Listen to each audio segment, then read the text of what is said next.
Okay, welcome back. Shalom, my Hebrews and Shebrews. This is Oilfield Disciple. We got a lot to say today. I'll talk about quarantine now. Before I talk about it, let me get the camera flipped around. Think about what I'm saying. Look at yourself, evaluate, and see where you're at on this. And like I said, we're going to talk about quarantine and your rights. All right, let's cruise with Jesus and let's talk about this. All right, so I stated in my earlier video that our local school system, the one that my daughter goes to, sent us an email last night saying that school was closed for 3 weeks until further evaluation. Uh,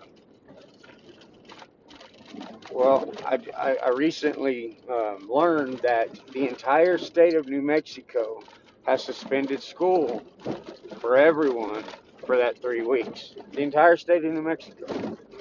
Uh, our our boys and girls that play basketball were up in Albuquerque this week playing for the state championship tournament.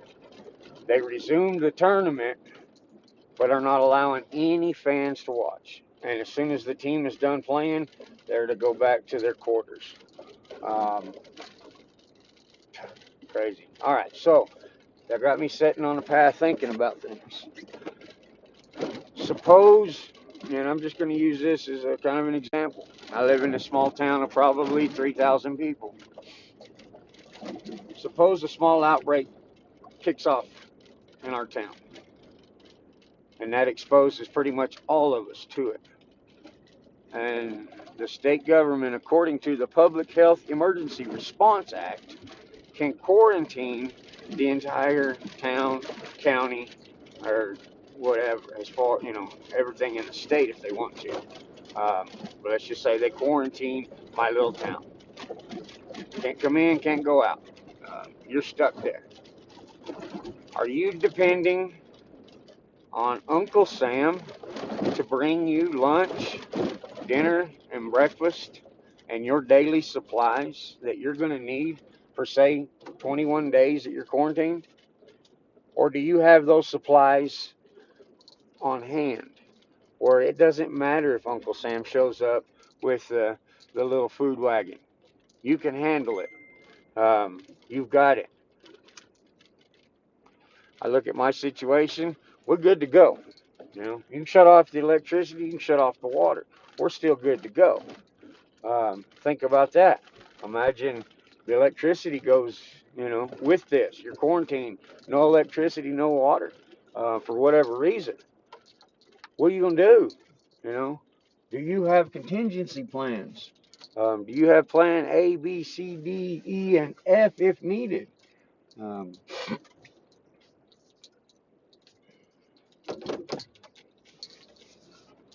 those are the things we need to think about. Food, water. Um, can you survive without going to the store for 21 days? Okay. Our little town has a little convenience store, two convenience stores, and a dollar store. Well, 3,000 people get quarantined and they take a run on them convenience stores and that dollar store. Ain't going to be nothing left the first day. It's over. You're not going back. There's no reason to go back because there ain't going to be nothing there. Um, you know, One thing I did do, and y'all ought to go look it up. Look at the Public Health Emergency Response Act per state. Each state has designated its own little bylaws, basically.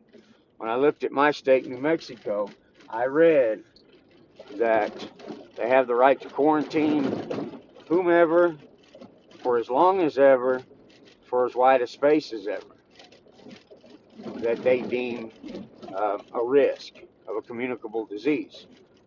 In that, I also read that you have the right to refuse medical service.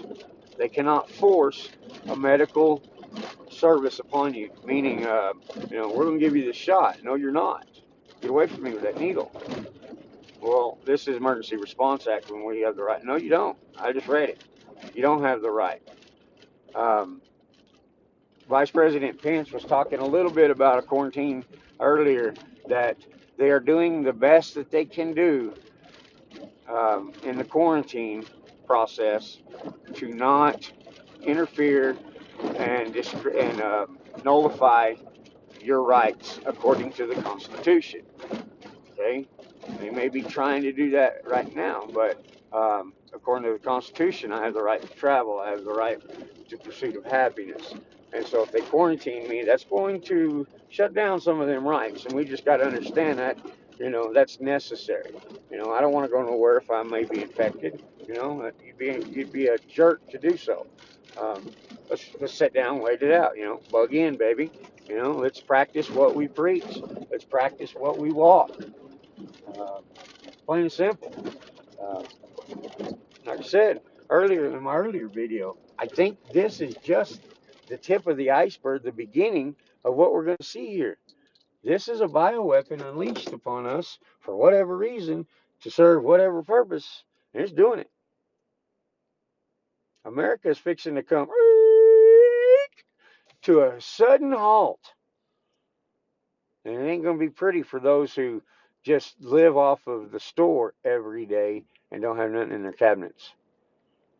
It's going to be a bad day, which means one of the analysts I listen to says that when someone, how does he say it? When a man has nothing left to lose, he loses it. And that's true. When you're hungry and your babies are hungry and you look around the cabinets and there ain't even a speck of bread left, what are you going to do? You know, your morals are going to go out the window because your emotions are going to take over, and now you're going to become a thief and a thug to put food on the table for your little ones, for your wife, for yourself. You have to really dig deep and look down inside yourself, trusting Yah not to turn over your morals according to your emotions. I talked about emotions in my previous video. Anyway, think about that. I'm not saying take off and go do a run on Walmart and buy $4,000 worth of stuff. I hope my listeners are listeners to Bear Independent and a few others, and they're all prepared. If you're not, go buy some rice, buy some beans. They're pretty cheap. You probably buy 20, 30 pounds of rice and beans for around $100. That'll feed you quite a while. Now, it ain't ideal, but it'll get you by in a pinch. It'd be better not having nothing. Um, Go buy a couple cases of water, in case the water gets shut off. Do what you need to do to survive for 30 days, 1 month, for you and your family. Go look at Bear Independent. He breaks that down for how many calories, how much water an individual needs per day. He has a video on that. Go check it out. It's a whole lot more than you realize. So anyway, think about that. Y'all be blessed. Be encouraged and be frustrated. Go look this up for yourself. Go look in your cabinets. See if you can prepare for 30 days of not going to Walmart. We'll catch you on the next ride.